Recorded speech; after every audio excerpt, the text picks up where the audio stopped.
आगामी दिन में आम केमी सहयोग कर पंचायत को आगे से बाबद परामर्श देले जाऊ बर्तमान आमर आज मुख्य अतिथि एवं आमर समस्त आकर्षण जे कि आमर निर्वाचन मंडल विधायक विधायिका श्रीमती सुनंदा दास महोदय को अनुरोध करुच्ची से मूल्यवान वक्तव्य प्रदान करने। जय जगन्नाथ। आज संवर्धना सभार सम्माननीय सभापति बड़ भाई ब्रह्मानंद पंडा महोदय मंच रे उपस्थित अछंती जाजपुर जिलार जाजपुर ब्लॉक चेयरमैन स्वर्णलता परिड़ा महोदया पूर्वतन चेयरमैन प्रदीप भाई महोदय उपस्थित अछंती जाजपुर ब्लॉक सभापति परेश बाबू उपसभापति लिट्टू बाबू महोदय उपस्थित अछंती 31 नंबर जोन जिला परिषद विनोद बाजी महोदय मंचासीन अन्य समस्त सम्मानित अतिथिवृंद सम्मुखरे उपस्थित 8गोटी पंचायत रु आसीथिबा समस्त गुरुजन माँ भौणी माने भाई माने समस्त सरपंच समिति सभ्य भाई भौणी माने सांबादिक बंधुगण समस्त को आज पवित्र दिवस रे स्वागत करुछि मोर प्रणाम जनाउछि। मंच रे आज जाहंग पई ए मंच सुजनपुर पंचायत रा सरपंच मोर माई विष्णुप्रिया महाकोड़ महोदया जे कि जाजपुर जिलार बरी निर्वाचन मंडली पाई ए गोटे गौरव अर्जन करिसंती। आज भारत सरकार स्वच्छ भारत अभियान रे सुजनपुर पंचायत आज केंद्र मंत्री ठारो 1 नंबर पंचायत भाव में विष्णुप्रिया महाकोड़ महोदया सरपंच सुजनपुर आज सम्मानित होइछंती। ए जो गौरव अर्जन करिछंती जाजपुर जिला पाई बरी निर्वाचन मंडली पाई आठारो आउ गौरवर कथा किछि नाही। आज बरी निर्वाचन मंडली जाजपुर जिला रे आज भारत सरकार दिल्ली दरबार रे जाई पहुंची सारी से ए सुजनपुर ना एटी उपस्थित अछंती अन्य जो पंचायत रो सरपंच समिति सभ्य भाई भौणी माने आज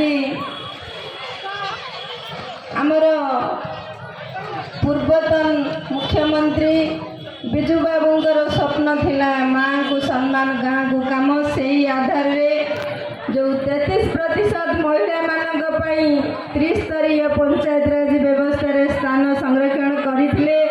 तांकर सुपुत्र माननीय मुख्यमंत्री श्रीयुक्त नवीन पट्टनायक महोदय ताको 50% को वृद्धि करिसंती। आज से आधार रे प्रत्येक पंचायत रे प्राय सरपंच समिति सभ्य अधार अधिक माने जीति। विष्णुप्रिया महाकोड़ महोदय आगर जिला परिषद मेंबर मध्य थिले से थर सरपंच होइछंती। से जो भल काम करिसंती तांकर पंचायत परिवेश को से स्वच्छ रखिछंती निर्मल रखिछंती। कारण परिवेश सुस्थ रहिले स्वच्छ रहिले आमे समस्ते सुस्थ रहिबा निरोग रहिबा। से आधार रे आज सुजनपुर पंचायत को चयन करी आज केंद्र सरकार आज सम्मानित करिसंती। ए जो सम्मानित से पाइछंती बा जो पुरस्कृत होइछंती ये खाली तांकर नुहे ये हेउची सुजनपुर पंचायत रो समस्त जनसाधारणकर बरी निर्वाचन मंडली रो समस्त जनसाधारणकर जाजपुर जिलार समस्त जनसाधारणकर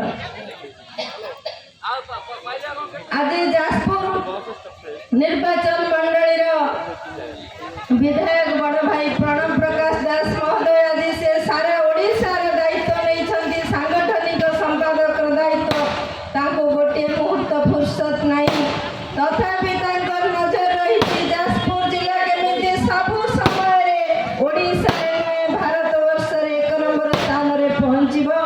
आज सुजनपुर जिला रे जेमिति हमर सरपंच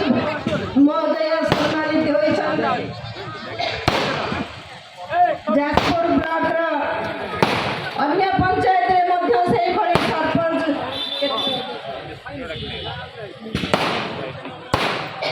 ଆହୁରି 24 ଜଣ ମଧ୍ୟ ସମ୍ମାନିତ ହୋଇଛନ୍ତି। ତେଣୁ ଆମେ ସମସ୍ତେ ଏଠି ସୁଜନପୁରବାସୀ ଯେଉଁମାନେ ଗୁରୁଜନମାନେ ମାଆମାନେ ଉପସ୍ଥିତ ଅଛନ୍ତି, ଆଗାମୀ ଦିନରେ ଆମେ କିଭଳି ପଞ୍ଚାୟତକୁ ସେଇଭଳି ସ୍ୱଚ୍ଛ ରଖିବା, ସରସ ସୁନ୍ଦର କରି ଗଢ଼ି ତୋଳିବା ପାଇଁ ଚେଷ୍ଟା କରିବା। ନିଜ ଗାଁ ପାଖରେ ନିଜ ପରିବେଶକୁ, ନିଜ ଅଞ୍ଚଳରେ ଥିବା ରାସ୍ତାଘାଟ ମାର୍କେଟକୁ ଆମେ ସବୁ ସମୟରେ ସଫା ରଖିବା। ତାହେଲେ ଯାଇ ଏ ଯେଉଁ ସମ୍ମାନ, ଏ ଯେଉଁ ପୁରସ୍କାର ମିଳିଛି ତାର ଗୁରୁତ୍ୱ ରହିବ। ଏଠି ଉପସ୍ଥିତ ଥିବା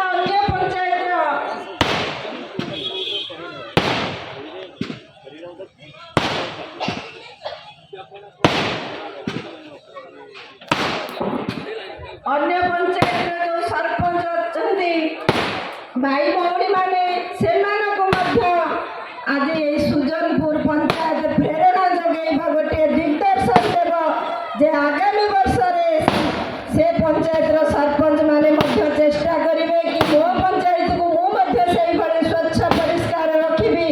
ଆଗାମୀ ଦିନରେ ମୁଁ ମଧ୍ୟ ସେଇଭଳି ସମ୍ମାନିତ ହେବି।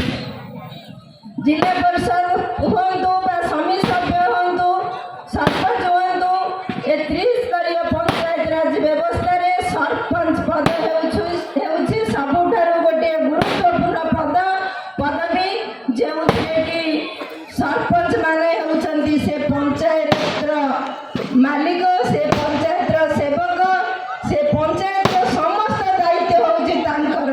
ଗୋଟିଏ ମାଆର ଯଦି ରାସନ କାର୍ଡ କଟି ଯାଇଛି, ସେ ସରପଞ୍ଚକୁ ପଚାରିବେ, ସରପଞ୍ଚ ପାଖକୁ ଯିବେ। କାହାର ଭତ୍ତା ହେଇନି, ସେ ସରପଞ୍ଚ ପାଖକୁ ଯିବେ। କାହାର ଘର ଆସିନାହିଁ, ସେ ସରପଞ୍ଚ ପାଖକୁ ଯିବେ। ତାଙ୍କର ସବୁ ସୁବିଧା ଅସୁବିଧା ସେ ସରପଞ୍ଚକୁ ଜଣେଇଥାନ୍ତି। ସମିତି ସଭ୍ୟ ଜିଲ୍ଲା ପରିଷଦଙ୍କ ପାଖକୁ ଏତେ ଯାଇନଥାନ୍ତି।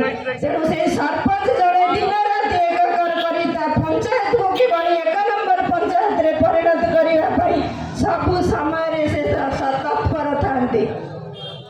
ଆଜି ଏଠି ସୁଜନପୁର ପଞ୍ଚାୟତର ସରପଞ୍ଚ ମହୋଦୟ ଯେଉଁ ସମ୍ମାନିତ ପାଇଲେ, ତାଙ୍କର ପଛକ ପଟରେ ଥିବା ତାଙ୍କର ସ୍ୱାମୀ ମୋର ମାମୁଁ ଯେ ଗଣେଶ ମହାକୁଡ଼, ତାଙ୍କର ଅଦମ୍ୟ ଚେଷ୍ଟା ଦିନ ରାତି ଏକକାର କରି ଏ ପଞ୍ଚାୟତକୁ କିଭଳି ଆଗକୁ ନେବେ, ପଞ୍ଚାୟତକୁ କିଭଳି ସୁରକ୍ଷିତ ରଖିବେ, ପଞ୍ଚାୟତବାସୀ କିଭଳି ଭଲ ସେବା